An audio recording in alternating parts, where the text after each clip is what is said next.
ఈ fee reimbursement ఎప్పుడైతే విడుదల కాకపోవడంతోనే చదువుకు విద్యకు దూరమయ్యి మళ్ళీ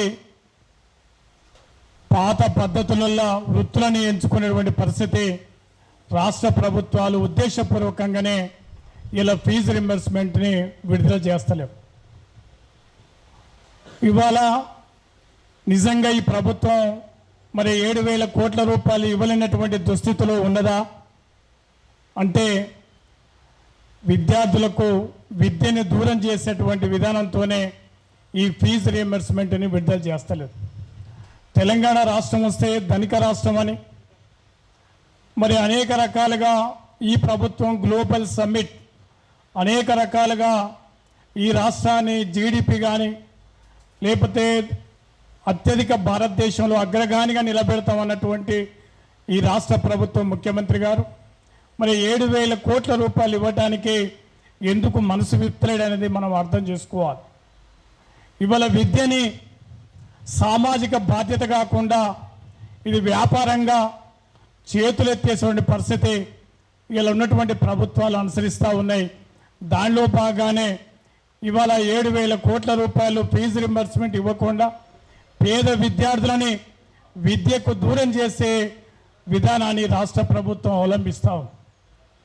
ఇలా అనేక రకాలుగా ప్రభుత్వాలు మరి కోట్ల రూపాయలు అది మూసీ ప్రాజెక్టు కావచ్చు, గ్లోబల్ సమ్మిట్ కావచ్చు, అనేక రకాల ప్రాజెక్టులు ప్రభుత్వాలు నడుపుతూ ఉన్నట్టు సందర్భంగా మరి విద్యార్థులకు ఈ దేశ భవిష్యత్తుకు కానీ ఇవాళ విద్యకు సంబంధించినటువంటి అంశాలల్లో ఎందుకు ప్రాధాన్యత ఇవ్వడం లేదనేది ఈ సందర్భంగా గుర్తు చేస్తూ ఉన్నాం. ఇప్పటికే విద్యాశాఖకు మంత్రి లేడు, దురదృష్టం. అదేవిధంగా మరి మనం బడ్జెట్లల్లో మొన్న జరిగినటువంటి బడ్జెట్లో అనేక రాష్ట్రాలు గత ప్రభుత్వం కేరళ కానీ ఢిల్లీలో 25% మరి నిధులు కేటాయిస్తే ఇవాళ కూడా ఈ రాష్ట్ర బడ్జెట్ 8% కూడా మించడం లేదంటే విద్య పట్ల ప్రభుత్వానికి ఎంత చిత్తశుద్ధి ఉందో మనం అర్థం చేసుకోవాలి. అందువల్ల మిత్రులారా ఈ ఫీజు రింబర్స్మెంట్ కార్యక్రమానికి జరుగుతున్నటువంటి ఆందోళనకు పూర్తిగా భారత కమ్యూనిస్ట్ పార్టీ పూర్తిగా మద్దతు ప్రకటిస్తూ ఉన్నాం. అదేవిధంగా జరగబోయేటువంటి కార్యక్రమంలో తప్పకుండా శాసన మండలి సభ్యునిగా పూర్తిగా సహాయ సహకారాలు అందించి పాల్గొంటామని, అందువల్ల ఈ ప్రభుత్వానికి చిత్తశుద్ధి లేదనేది మరి నిజంగా మీ సోదరుడు శ్రీనివాస్ గౌడ్ చెప్పినట్టు తెలంగాణ రాష్ట్రం వస్తే మరి అనేక రకాల విద్యార్థుల సమస్యలు కానీ ప్రజల సమస్యలు కానీ మరి ఉపాధి నిరుద్యోగ సమస్యలు కానీ పరిష్కారం అవుతాయని అనుకున్నాం.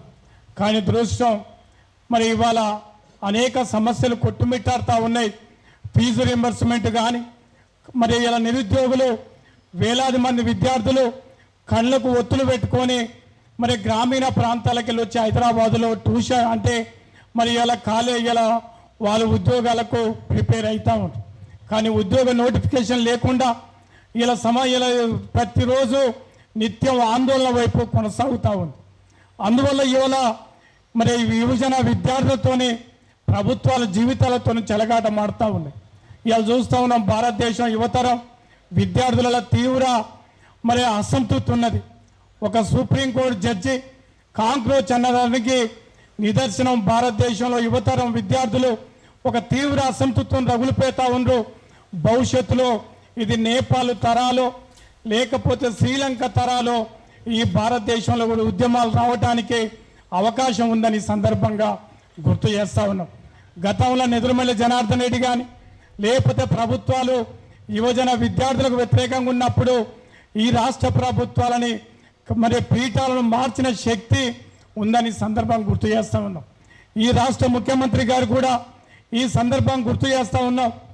మరి ఈ రాష్ట్రానికి ముఖ్యమంత్రిగా ఉండి ఈ విద్యార్థుల జీవితాలతో చెలగాటమాడితే తప్పకుండా ఈ ప్రభుత్వానికి కూడా మరి నేపాల్ తరాలను ఇతర దేశాల తరాలను తీవ్రమైనటువంటి ప్రతిఘటన తప్పదని సందర్భంగా గుర్తు చేస్తూ ఉన్నాం.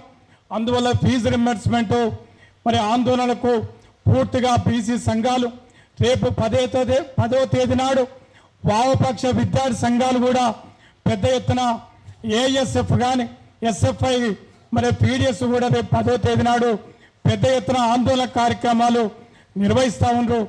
అందువల్ల ఈ ప్రభుత్వాలు ఇవాటికి పేద విద్యార్థుల జీవితాలతోనే చెలగాటమాడేది మానుకోవాలని ఈ సందర్భంగా గుర్తు చేస్తూ ఈ ప్రభుత్వాలకు మరి ఆందోళన కార్యక్రమం వైపు ప్రయాణాన్ని సాగిద్దాం. ఇప్పటికే అన్ని వర్గాల ప్రజలు నిరుద్యోగులు కావచ్చు, నిన్ననే ఇందిరా పార్క్ కాడ మరి గజం స్థలం కోసం 60 గజాల స్థలం కోసం 120 గజాల స్థలం కోసం పెద్ద ఎత్తున భూ నిర్వాసితులు మరి గుడిసెవాసులు పెద్ద ఎత్తున ఆందోళన నిర్వహిస్తాము. అందువల్ల ఈ రాష్ట్రంలో అనేక సమస్యలు కొట్టుమిట్టాడుతూ ఉన్నాయి. మరి ప్రభుత్వాలు ఆలోచన చేయాలి. ఇక ప్రభుత్వం 2.5 సంవత్సరాలు మరి ఇలా గడిచిపోతూ ఉంది. ఇక రాబోయే 2.5 సంవత్సరాలు ఈ ప్రజలకు ప్రభుత్వం ఒళ్ళు దగ్గర పెట్టుకొని పనిచేయటానికి ప్రయత్నం చేయాలని, అదేవిధంగా ఈ ప్రభుత్వం ఈ ఫీజు రింబర్స్మెంట్ని మరింతగా జటిలం చేస్తే మరి ఈ తెలంగాణ రాష్ట్రం మరో బలమైన ఉద్యమం రావడానికి అవకాశం ఉంది. ఈ ఫీజు రింబర్స్మెంట్ని ప్రభుత్వం వెంటనే బకాయిలు విడుదల చేయాలి.